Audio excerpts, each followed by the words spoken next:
Bueno, buenas tardes a todos, a todas y a todes. Vamos a comenzar la presentación del libro que la Ediciones Pueblo Unido, aló, Ediciones Pueblo Unido, conjuntamente con el Centro de Procesos de Investigación en Procesos Sociales y Políticos de América Latina, ha publicado como una forma de conmemorar los 6 años de la Revuelta Popular. El libro tiene el nombre de qué sirvió la Revuelta de Octubre del 19 para el movimiento popular. Un análisis crítico 6 años después. Este libro está compuesto por un conjunto de autores que han aportado distintas versiones, miradas, análisis e interpretaciones acerca del acontecimiento que ha estremecido la historia reciente de Chile. El acontecimiento de octubre del 2019 fue un acontecimiento que tuvo una importancia fundamental en la historia política de Chile en cuanto a imponer en cuestión una serie de planteos que se estructuraban desde la dominación neoliberal a partir del año 1973-75 en adelante. El cuestionamiento de aquello da lugar a una protesta masiva de 3 o 4 millones de personas en las calles, lo cual va a conducir a una solución política institucional que es lo que llamamos, ¿cierto?, el plebiscito de entrada y posteriormente la constitución de la Convención Constitucional para redactar una nueva constitución política del Estado de Chile.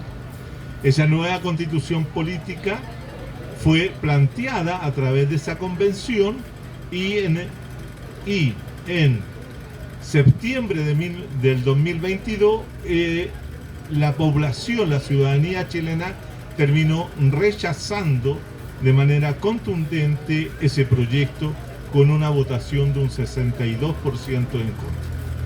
La pregunta es ¿por qué fue derrotada? ¿Por qué fue derrotada la Revuelta Popular del 2019? ¿Y qué consecuencias generó para la sociedad chilena? ¿Y qué consecuencias tuvo para el movimiento popular chileno? Esa fue la pregunta que nosotros nos hicimos en el Centro de Investigaciones en Procesos Políticos y Sociales de América Latina, CIPSAL, y que convocamos a un conjunto de autores de distintas disciplinas, desde la sociología, desde la historia, de la ciencia política, de la antropología, como también de la psicología social, a responder esa pregunta. ¿De qué sirvió? ¿Para qué sirvió la Revuelta Popular? Y acá en este libro, este pequeño libro que tengo en mis manos, hay 8 respuestas para esa cuestión. 8 autores decidieron responder esa pregunta. En esta presentación tenemos algunos de los autores que van a comentar o van a presentar la contribución que ellos hicieron a este libro.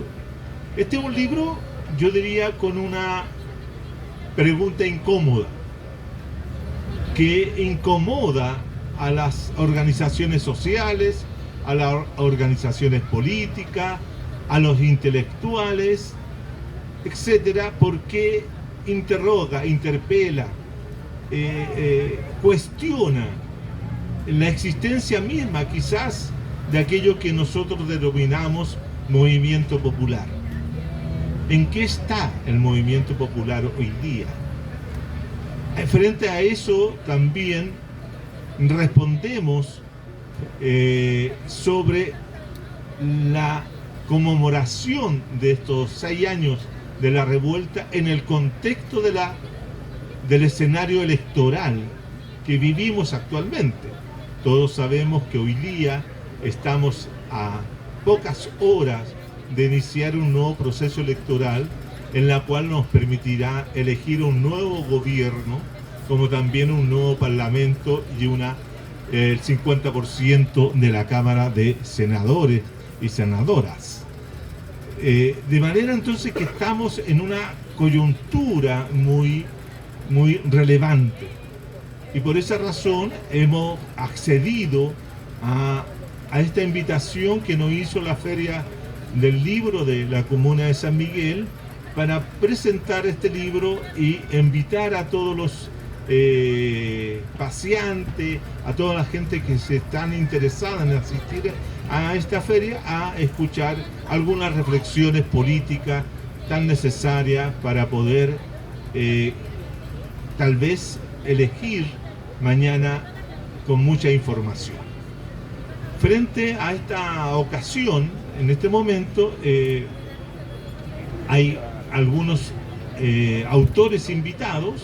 En este caso tengo a mi lado a Miguel Ávila Carrera, que es profesor básico con un magíster en sociología y candidato a doctor por la Universidad en Historia por la Universidad de Concepción, el cual ha elaborado un texto sobre cómo el Estado se blinda frente al proceso de cambio que implica un levantamiento popular. Yo soy Juan Carlos Gómez Leighton, editor y el autor de 2 capítulos de este libro, que luego de la presentación de Miguel, y si llegan las 2 psicólogas que tenemos invitadas, haremos una exposición sobre este tema. Bueno, sin más, dejo con ustedes a Miguel Ávila Carrera.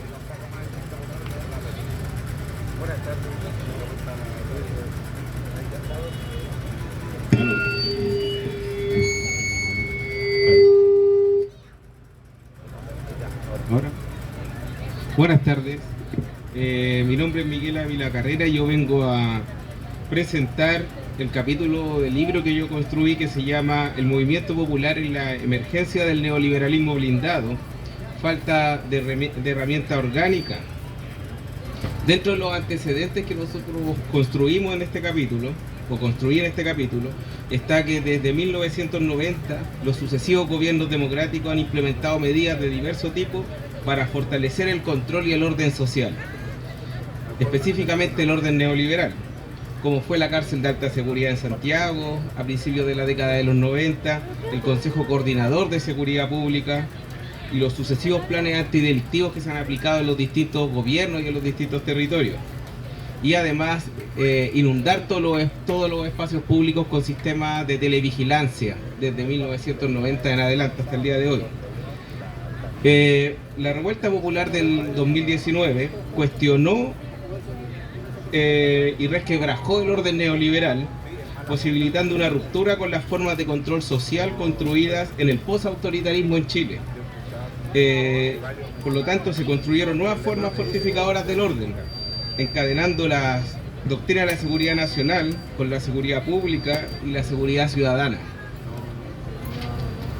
Que en conjunto fueron mecanismos institucionales que limitaron el margen de acción del movimiento popular y reconstruyeron las correas institucionales poniendo en funcionamiento el sistema político. Este proceso nosotros lo podemos ver desde los primeros días de la revuelta en adelante. No fue un proceso que se iniciara posterior al 2019 o a octubre y noviembre del 2019, sino que fue en el mismo momento.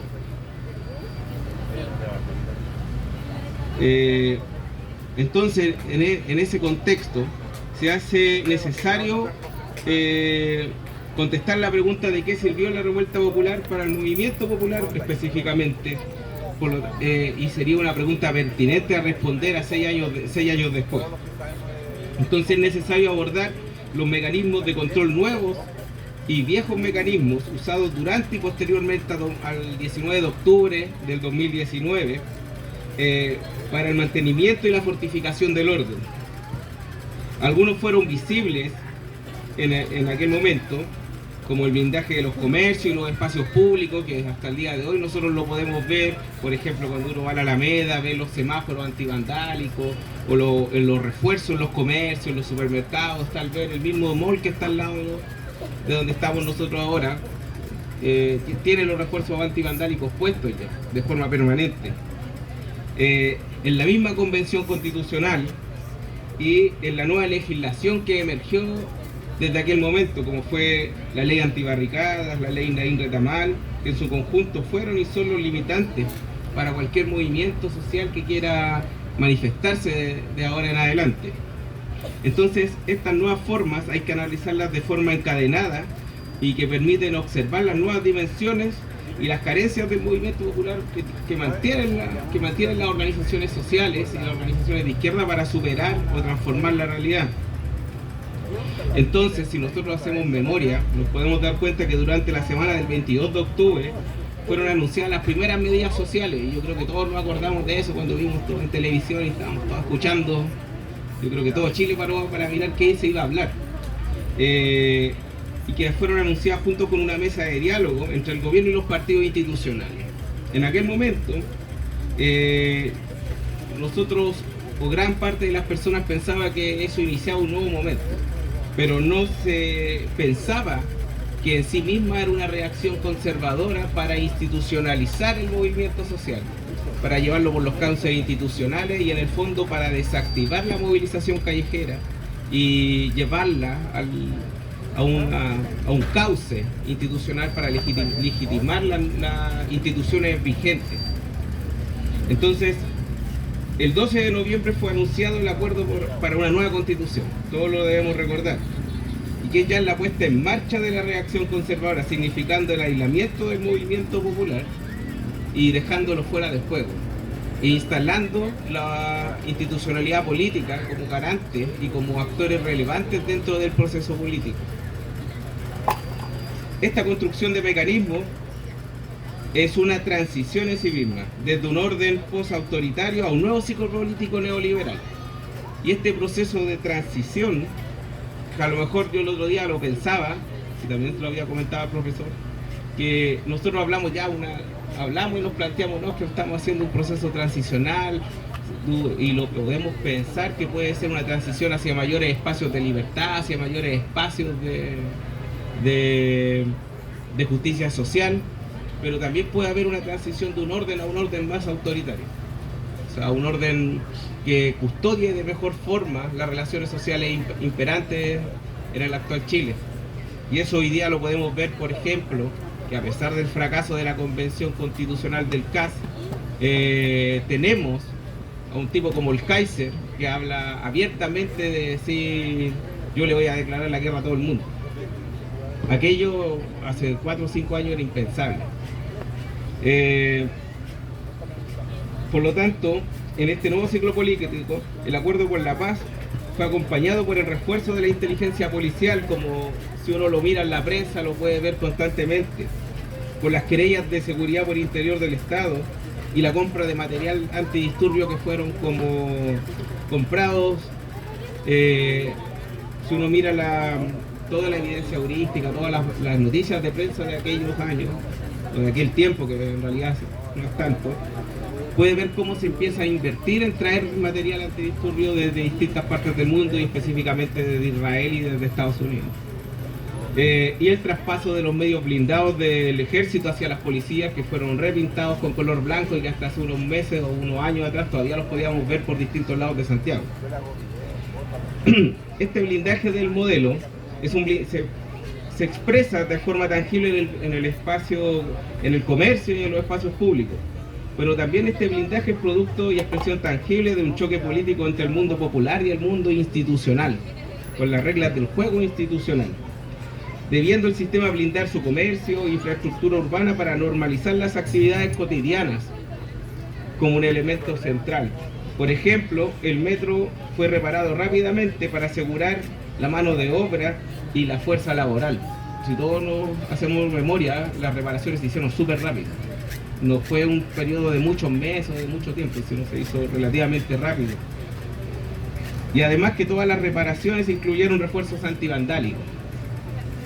Esto representa simbólicamente la construcción de una coraza blindada sobre el sistema neoliberal, lo que nosotros podríamos denominar como un neoliberalismo blindado, o un neoliberalismo acorazado, con mecanismos institucionales para su defensa y que están legitimados culturalmente de alguna manera y legitimados jurídicamente para poder desplegarlo dentro de los marcos jurídicos establecidos por el orden institucional.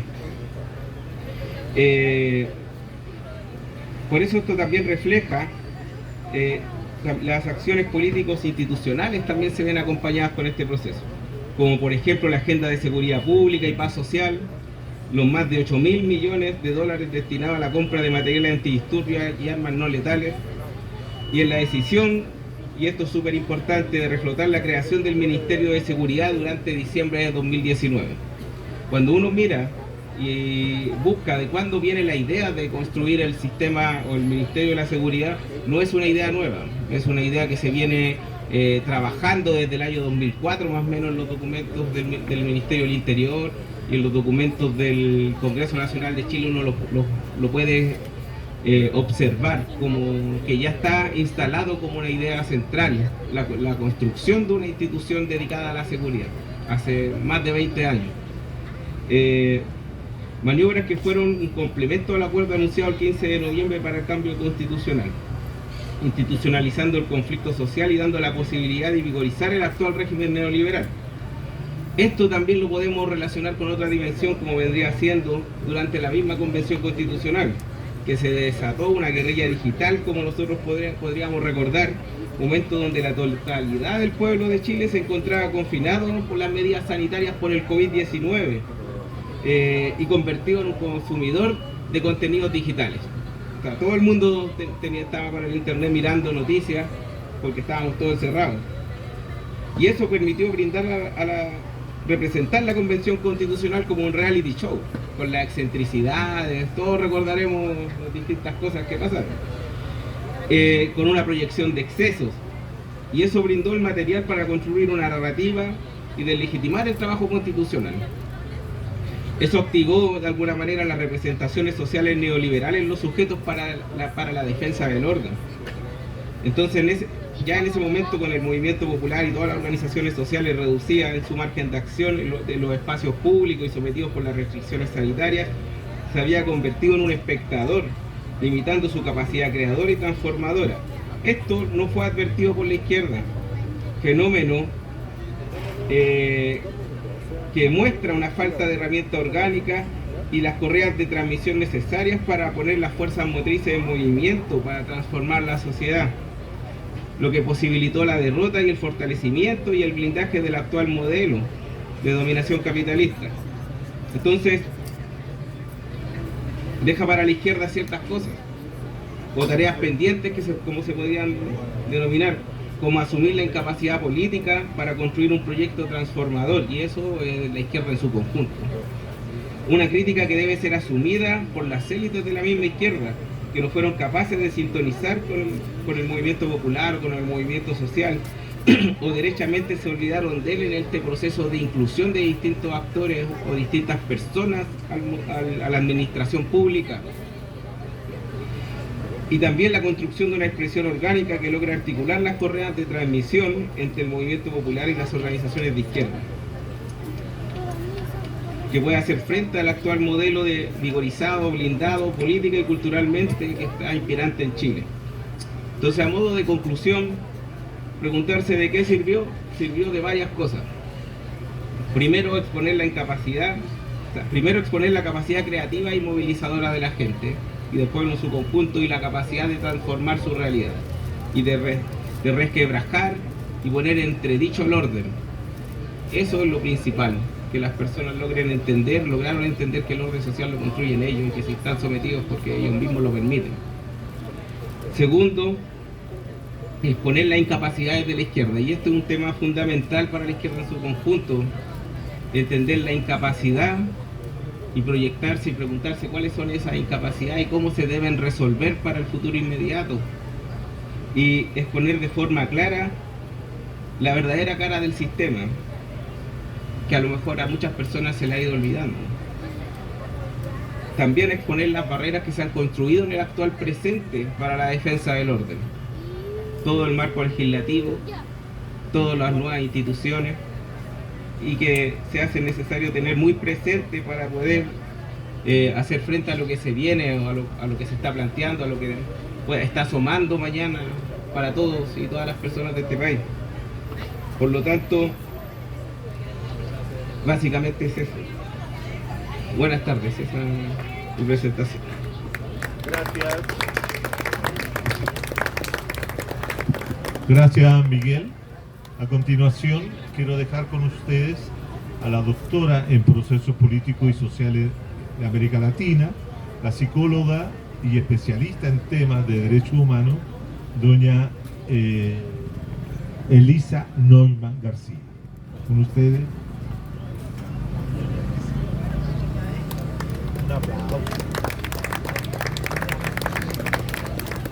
Además que ella cumple la cuota de género de nuestro centro. Porque no somos un club de Toby, somos un club que busca la mixtura de las perspectivas analíticas. Y además porque es psicóloga, lo cual es bastante interesante. Así que vamos a dejar a ella con la palabra. Bueno, gracias. Gracias por estar acá. Hay que venderlo. No, tío. Ahí sí. Hola, bueno, buenas tardes, gracias por estar acá. Es un gusto poder compartir estas reflexiones y poder pensar juntos lo que fue el 18 de octubre en medio de una sociedad que ha tratado de borrar lo que fue una verdadera gesta, como decía Miguel hace un rato atrás, de creatividad, de movilización, de movimiento, algo que escapó a los modos habituales de ser política y que escapó también del control propio de los partidos políticos. Entonces, lo primero que yo quiero rescatar de este libro, en general, si uno revisa los artículos, todos tienen dos ejes que a mí me parecen importantes. Primero, dar cuenta de las tremendas inequidades del modelo neoliberal. Yo creo que si algo colocó en el centro de la discusión el movimiento del 18 de octubre fue que el modelo era la causa de profundas inequidades sociales, que las dificultades que tenían las personas tenían que ver con la injusticia del modelo y no con las capacidades o las habilidades o las suertes que cada persona había tenido de acuerdo con su historia. Yo creo que una de las consignas que rayó las murallas del 18 de octubre, las murallas de Plaza Dignidad y de los barrios, era esta consigna, no era depresión, era capitalismo, que tenía que ver con la tremenda amargura con que la gente vive en esta sociedad. Chile es uno de los países con más altas tasas de suicidio, y en el mundo la tercera causa de muerte es el suicidio, no son las enfermedades. Tiene que ver con un sistema que explota, que vende una idea de un consumo desenfrenado como que si eso fuera a dar felicidad, y es una felicidad que se extingue en el momento y que deja a las personas profundamente insatisfechas. Entonces, creo que uno y otro de los aportes de este libro es relatar los acontecimientos que ocurrieron entre el 14 de octubre y el 14 de noviembre. O sea, en un mes se desplegó una cantidad de movilizaciones, no solo en Santiago, sino que a lo largo del país, en pueblos, en pequeñas ciudades, en todo el mundo se salió a las calles a protestar, y esto queda plasmado en este libro. Y esto me parece que es muy relevante porque se ha instalado a nivel de la opinión pública el tema que el estallido social fue un estallido delictual. Yo no niego que hubo irrupciones descontroladas, que hubo vandalismo. También no es menos cierto que, como está ampliamente documentado, mucho de esto fue promovido por fuerzas especiales de carabineros, la famosa intramarcha. Incluso la misma quema del metro tan rápidamente recuperada, el dirigente del sindicato denunció que pocos minutos antes se habían apagado las cámaras para poder registrar quién efectivamente había quemado el metro. Y eso mostraba una capacidad operativa que, la verdad sea dicha, en los mejores momentos del año decisivo el pueblo pudo tenerla. Por lo tanto, es bien sospechoso y hasta el día de hoy no se encuentran los culpables. Entonces, creo que rescatar la memoria del 18 de octubre como una experiencia de creatividad y de movilización ya me parece un aporte. Pero al mismo tiempo, junto con eso, y es un poco lo que relataba Miguel, es que hay un dejo de, yo diría como de pesar, de amargura, porque efectivamente no se logró todo lo que queríamos. La gente salió a las calles exigiendo justicia social, exigiendo derechos, exigiendo una asamblea constituyente, y nada de eso efectivamente se logró. Y por el contrario, en algunos de los momentos de la revuelta llegó a haber más de 3.500 presos políticos, cerca de 2.000 cumplieron largas condenas sin juicio. Bueno, hubo 33 muertos, 450 víctimas de trauma ocular, personas que quedaron con secuelas físicas muy graves. No sé si se recuerdan del joven que fue aplastado entre dos carros lanzaagua, o un obrero que está parapléjico hasta el día de hoy. Otras personas que quedaron llenas de balina, eso causa un dolor terrible en el cuerpo. Ninguna de esas personas ha tenido ni un apoyo social, ni psicológico, ni médico. No es menor que a la fecha se hayan suicidado al menos 7 personas que han sido víctimas de represión política durante el gobierno de Piñera. Y lo que es más triste, y tal vez por eso el desencanto, en un gobierno que logró la adhesión tomando las banderas del 18 de octubre. Ahora, lo importante, que un poco también lo mencionaba Miguel, es esta movilización entre comillas espontánea, o sea, por una parte espontánea, porque la gente empezó a salir a la calle a darse cuenta que éramos más los que estábamos en contra del modelo, que no éramos, porque tienen que pensar que por algo la consigna no eran 30 pesos, eran 30 años. Tenía que ver que durante 30 años y hasta la actualidad se nos sigue reiterando que tenemos que conformarnos con migajas, que esto es lo que se puede, que no se pudo más. Tal vez uno de los ejemplos, lástima que ahora sea candidata a la presidencia, pero yo estoy aquí en una labor académica, no política, se vende como un gran logro esto de que las pensiones para la PGU subieron en no sé cuánto, y que en el futuro los pensionados van a tener mejores pensiones porque todos estamos cotizando más en este momento. ¿Y qué pasa con los pensionados de hoy que tienen pensiones de 200.000 pesos, 300.000 pesos, y todos sabemos que eso es insuficiente? Entonces, se nos ha vendido que esto es lo que se puede, y esto es lo que se puede cuando se negocia, o más bien dicho, se tranza con la derecha. Este es un modelo que también está ampliamente documentado en el libro, que tiene que ver con el carácter de esta salida pactada. Hay que pensar que cuando hubo un grado importante de movilización en el periodo del 83 al 86, cuando ya se había desatado una fuerza popular importante, que hay que recordar, porque a lo mejor hay algunos que los recuerdan, otros no, las consignas eran volver a la Constitución del 95, llamar a Asamblea Constituyente y desarrollar una democracia popular avanzada. Todo eso se borró porque se privilegió los pactos, los consensos, y que no es menor con quienes habían sostenido la dictadura militar. Y eso significó una serie de concesiones en términos sociales, políticos y también de derechos humanos. Pero para que eso fuera posible, ¿qué se hizo? ¿Sí?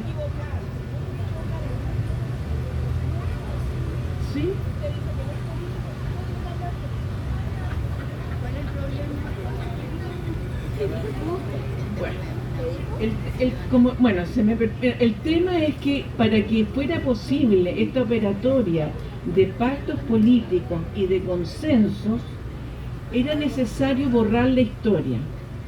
y se ha borrado la historia en el sentido de lo que fueron los avances y los logros de la Unidad Popular, y se ha borrado también lo que significó la movilización popular para derrocar a la dictadura. Si bien finalmente lo que tuvimos que hacer fue ir a votar, no es menos cierto que eso se logró por la movilización social de masa.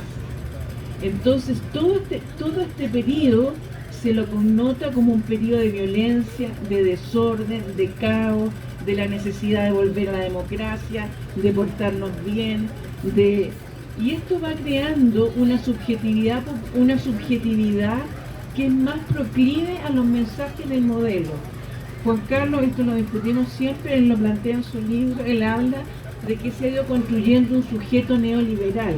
Efectivamente, en la medida que se desarticula el movimiento social, que no hay organización, que las ideas del movimiento popular no pueden circular, lo que se instala es una verdad única, y es esta verdad de que hay que competir, que hay que tener éxito, que sálvese quien pueda, que hay que hacer, que cada cual tiene que arreglárselas como pueda.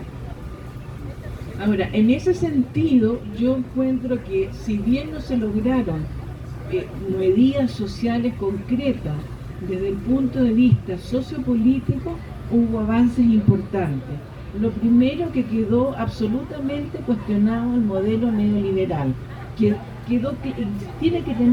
tenemos que tenerlo claro. Este es un modelo que no va a resolver los grandes problemas sociales de educación, de salud y vivienda con pequeñas mejoras y arreglines y más políticas como de bonos y de compensaciones. Hay que hacer una modificación profunda del sistema, porque el grado, que también está descrito en el libro, de concentración económica en este país es realmente insultante.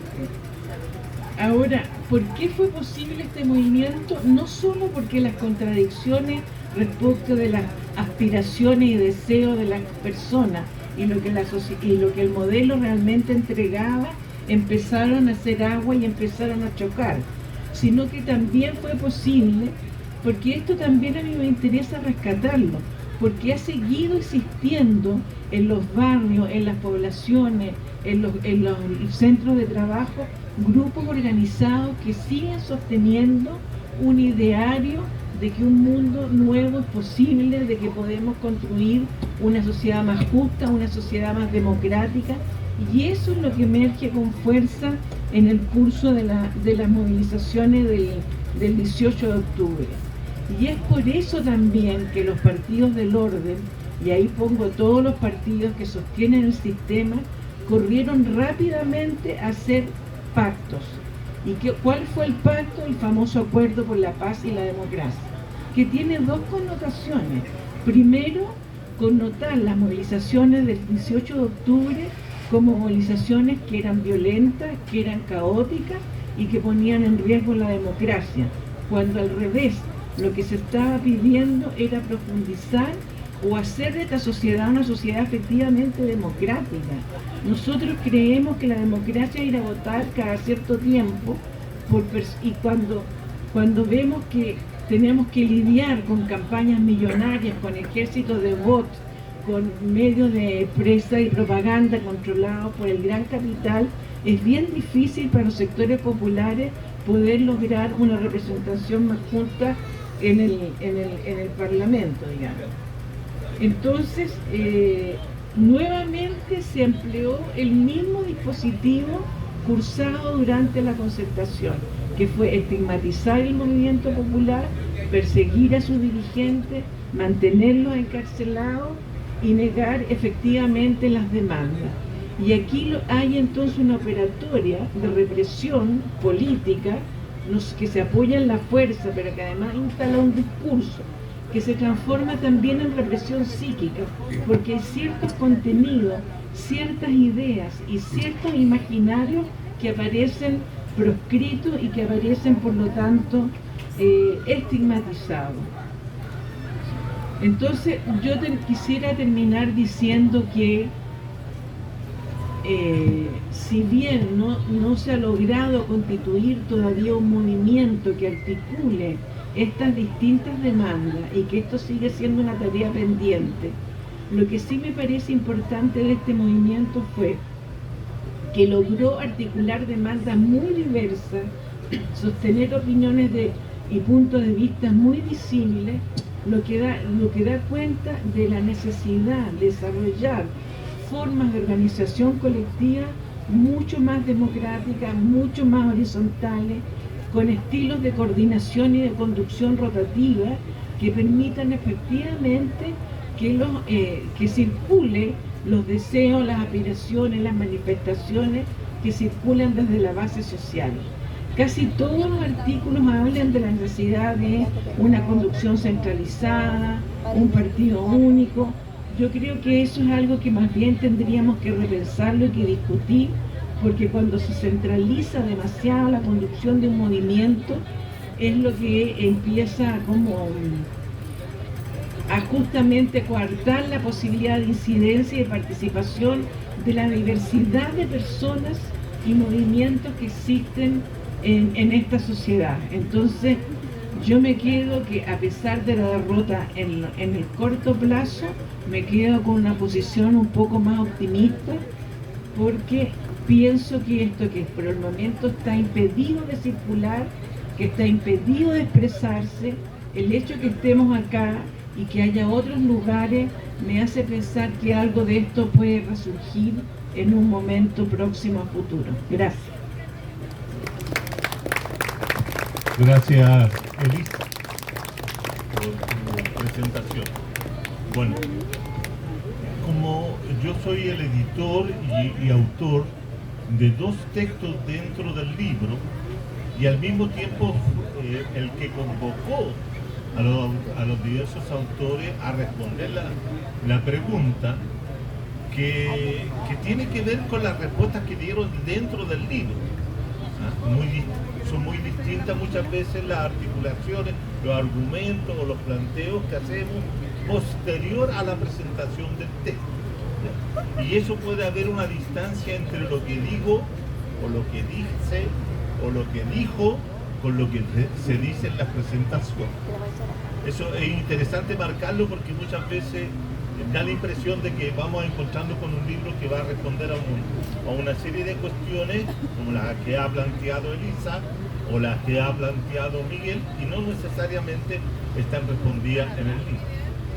En el caso que a mí me corresponde, los 2 textos que yo elaboré tienen que ver con una pregunta que yo no me hice solamente ahora en razón a los 6 años, sino una pregunta que hice hace 3 años atrás, cuando se cumplieron los 3 años de la protesta. Y la pregunta fue fundamentalmente por qué el movimiento popular, la revuelta popular de octubre del 2019, había sido derrotada en toda su línea política, en toda su línea ideológica, en todos sus planteos.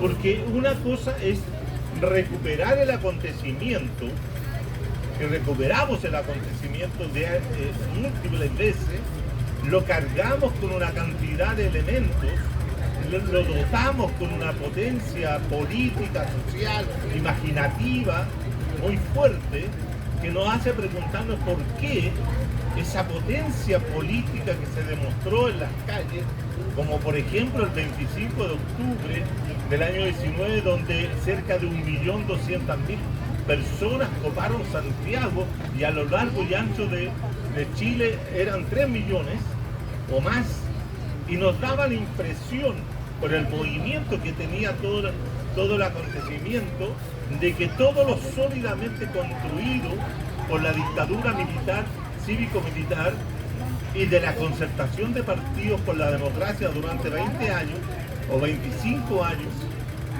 o durante 30 años, se venía al suelo. ¿Por qué no se vino al suelo? ¿Por qué no se desmoronó el neoliberalismo? ¿Por qué no se cumplió, si ustedes quieren, la premisa, el postulado que planteó Alberto Mayor del derrumbe del neoliberalismo? ¿Por qué? ¿Cuál es la razón que explica que el neoliberalismo hoy día esté vigente en Chile, agrietado, reparado, surcido, si ustedes quieren, pero está ahí vigente. Y más aún, pregúntense ustedes que estamos a puerta de la posibilidad de que el neoliberalismo en una versión extrema de ultraderecha pueda hacerse cargo de la conducción del país y de la sociedad a partir del próximo lunes o del próximo 14 de diciembre. ¿Por qué? ¿Cuál es la razón? ¿Cuáles son los elementos que nos explican esa situación? Porque todo lo demás es fuerza social latente o manifiesta pero que no alcanza. El movimiento popular entre octubre y marzo del 20 no fue capaz de tocar las estructuras del poder. Cuando no se tocan y se afecten las estructuras del poder, no hay posibilidad de cambiar nada. Ese es un elemento que hay que tener central. Todo lo demás puede ser bonito, todo lo demás puede ser un avance, todo lo demás puede mejorar las condiciones materiales de existencia de la gente, todo lo demás puede ser cierto, pero la dominación hegemónica del neoliberalismo no se toca si no se afectan, no se moviliza, no se destruye, no se altera, no se vota la estructura de poder creada durante 52 años del neoliberalismo. El neoliberalismo en Chile no tiene 30 años, tiene 52 años. Es una estructura pesada, dura, difícil de votar. Fíjense ustedes que a lo largo y ancho de América Latina no hay ninguna sociedad latinoamericana que haya salido del neoliberalismo. Ninguna sociedad ha salido del neoliberalismo a nivel mundial. Ninguna. La única sociedad que se plantea una posibilidad de esa naturaleza, de salir del neoliberalismo, como salió, y del capitalismo, es Venezuela. Venezuela es la única sociedad que ha salido del capitalismo, del neoliberalismo, e intenta salir del capitalismo. Ustedes saben la situación que se encuentra Venezuela, a puerta de ser invadida por el principal defensor del orden global, neoliberal al principio y ahora proteccionista, que es Estados Unidos. Pero las sociedades no han logrado derrotar al neoliberalismo, salvo Venezuela en América Latina. El resto, ninguna, ni con los gobiernos progresistas de Petro, ni con los gobiernos progresistas de Lula, ni con los Fernández, ni con los Kirchner, ni con los Evo Morales en Bolivia. Ustedes saben en qué terminó todo ese proceso. Terminó entregándole el gobierno a la derecha. Y ese es el problema. El problema es cuando se tienen gobiernos que no son capaces de romper con la estructura. Pero entonces nosotros nos preguntamos en el libro y respondemos, ¿por qué fue derrotado el movimiento popular en Chile? Y creemos que la respuesta está en la conformación, como bien decía Elisa, la conformación de un nuevo sujeto social, un nuevo sujeto histórico en Chile, que es un sujeto profundamente conservador, es un sujeto profundamente individualista, es un sujeto profundamente egoísta, es un sujeto profundamente mercantilizado, que es el sujeto neoliberal, que es apolítico, que le gustan los grupos autoritarios, que buscan permanentemente a un Lord protector, que los proteja y que les cuide y que les ponga las seguridades de todo, de la propiedad privada y todas las cosas. Ese sujeto fue el que derrotó al movimiento popular. Y eso no significa no reconocer lo que el movimiento popular en su momento realizó, sino que es reconocer cuál es el enemigo que tenemos al frente y de qué naturaleza es ese sujeto, de cómo se comporta, de cómo se plantea frente a las cosas. Entonces yo tengo la impresión de que hay que reconocer la existencia de ese sujeto social e histórico que deambula por nuestras calles, que existe en nuestras poblaciones, en nuestros territorios, en nuestras ciudades, y que es un sujeto que vota. Porque el movimiento popular de octubre no fue derrotado en las calles, fue derrotado en las urnas el 4 de septiembre del 2022, cuando el rechazo obtuvo cerca de 62% los votos. Ese es el drama. Esa es la pregunta que tenemos que hacernos. ¿Cómo votará ese sujeto social mañana? Es la pregunta que nos podrá dilucidar al término del día, como a la misma hora, vamos a saber qué pasa. Pero este libro busca en el primer artículo demostrar aquello de la existencia del sujeto neoliberal, que es un sujeto totalmente reaccionario y antidemocrático. Ese es el sujeto que se ha construido en los últimos 50 años en Chile y el que predomina en Chile, y que estaba relativamente oculto, estaba relativamente pasivo, porque a ese sujeto no se le convocaba o no concurría a votar. ¿Se acuerdan ustedes cuando existía el voto voluntario, la grandes cantidad de personas que no votaban? Bueno, ahí estaba ese grupo. Ese grupo no tenía problema de votar, que saliera elegido un representante de la Concertación o saliera elegido un representante de la derecha, porque tanto la derecha como la Concertación o la nueva mayoría hacían exactamente lo mismo. O sea, aplicaban el desarrollo, la extensión, la profundización del modelo neoliberal. No hacían otra cosa. Por lo tanto, ese sujeto estaba tranquilo porque todos protegían esa perspectiva que ellos tenían. Y cuando este movimiento se alzó y amenazó aquello, actuaron. Y actuaron como ustedes lo han visto. Por lo tanto, esa es la explicación de por qué hoy día no tenemos un movimiento popular activo.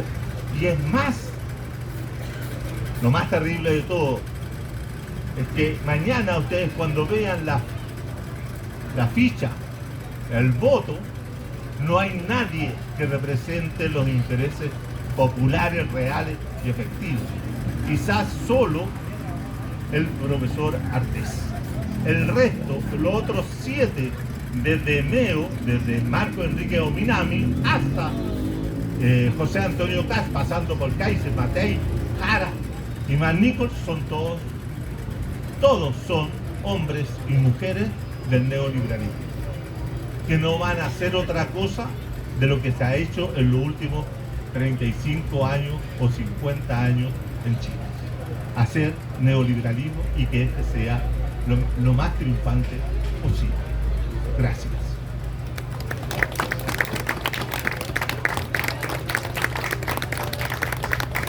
Yo no sé cómo estaremos en la hora para que si hay público interesado en preguntar o plantear alguna cosa, pero cortito, y sobre todo porque como estamos en una sociedad neoliberal, y sobre todo que compren el libro, porque sin sociedad neoliberal, sin consumo, sin venta, no hay sociedad neoliberal. Así que el precio del libro es bastante módico, son solamente 13.000 pesos, porque eso nos permite a nosotros como centro de investigación en procesos políticos y sociales continuar con nuestro trabajo crítico. Así que todos los interesados se pueden acercar a este señor y amablemente les voy a firmar el libro a través de un intercambio comercial. Gracias. Juan Carlos, muchas gracias a todos los asistentes. Damos posibilidad para 2 preguntas porque están ya el grupo Semillita preparándose. 2 preguntas con la respuesta lo más acotada posible y precisa. Sabemos que ustedes son capaces de eso. Profesor, Señor. asumiendo y aceptando la construcción de este sujeto neoliberal desde 73 para acá en proceso creciente. Y que tiene las cosas como las tiene hoy día. La pregunta, o sea, considerando que así como están las cosas, corremos el riesgo mañana de tener una posibilidad presidencial de un sujeto que no tiene estudios, que creo que no ha alcanzado a estar menos de un año en todas las pegas que ha estado. Fundamentalmente, un analfabeto funcional como este Gallo Kaiser, analfabeto funcional de un tipo que no ha estudiado nada. O sea, probablemente ni siquiera se haya leído Mein Kampf, ¿sí? Después corremos el riesgo que sea presidente de este país. El cuestionamiento que me hago es: la izquierda revolucionaria no sabe cómo hablarle al pueblo. El problema es que no sabemos cómo hablarle al pueblo. Ese es mi cuestionamiento y me gustaría que hiciera ese análisis y que nos propusiera alguna manera de hacerlo. Eso. Es una pregunta bastante profunda, es una pregunta bastante fuerte, ¿se escucha? Bastante profunda, ¿no? Es compleja, porque me tomaría mucho tiempo respondértela. Y tú sabes que yo soy de una persona que habla mucho, para poder argumentar todos los elementos que están presentes en la pregunta. Porque hay varias preguntas en la pregunta, para hacerlo más complejo. ¿Sí? ¿Aló? Primero está la pregunta por este candidato, como tú lo denominas, analfabeto funcional, que llega, porque fundamentalmente llega, y voy a ser bien breve en ese punto, llega porque no existen condiciones, o no existen protocolos, o no existen requisitos que sobre la gente que puede presentarse a ser candidato a un cargo público, a una autoridad pública. Tenemos el caso que en Argentina tampoco se tienen esos requisitos y tenemos a una persona desquiciada como Milei, ¿no? Entonces acá podemos correr el mismo riesgo, ¿no? Porque habría que hacer una serie de reformas para establecer, porque fíjense ustedes que para ocupar un cargo en cualquier administración pública o empresa privada te piden una serie de requisitos y al mismo tiempo pasar el test de psicología, ¿cierto? Psicología laboral, etcétera. Pero para ser presidente de la República, nada. Salvo que sea mayor de edad, que tenga enseñanza media completa y nada más. Ni siquiera el presidente actual tiene título. Entonces, no es que sea solamente privativo de un sector, sino que es de todo. Todos los que hemos llegado los títulos, hemos sacado doctorado y todo lo demás, ¿cierto? Nos sentimos como, bueno, podríamos ser presidente de la República. Pero bueno, y el otro tema es que hoy día la sociedad ha cambiado, el mundo ha cambiado, la izquierda se ha quedado atrás. Y fundamentalmente la izquierda no tiene un vocabulario, no tiene una serie de conceptos que le puedan llegar no solo a las personas de edad mayor como nosotros o como yo, ¿cierto? Sino que a la gente joven. Entonces hay una incomunicación entre los líderes de la izquierda y la gente joven, salvo que sean jóvenes profundamente radicalizados como los que siguen al profesor Artés, porque tienen otra formación política. Pero la gran masa no está en eso.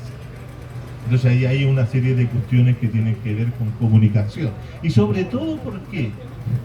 Porque se produjo una gran derrota. La gran derrota se produjo en 1991 cuando se vino abajo la Unión de Repúblicas Socialistas Soviéticas y todo lo que había sido la revolución socialista iniciada en noviembre del 17 llegó a su fin. Eso derrotó a todas las esperanzas posibles del mundo. Y eso es la gran responsabilidad que tiene el Partido Comunista Soviético, ¿no? Y todos aquellos que abrían paraguas cuando llovía en Moscú, aquí en Chile. Entonces, en ese sentido, ¿cierto? la responsabilidad son todos. Y bueno, el fracaso o las dificultades de otros movimientos socialistas en el mundo. Y la socialdemocracia también entró en crisis. Bueno, lamentablemente yo creo que vamos a tener que dejar por ahí porque la presentación anterior, o sea, la presentación que sigue era a las 7 de la tarde, ya estamos un poquito atrasados. Agradecemos bien, muy profundamente, un gran afafán y un aplauso grande.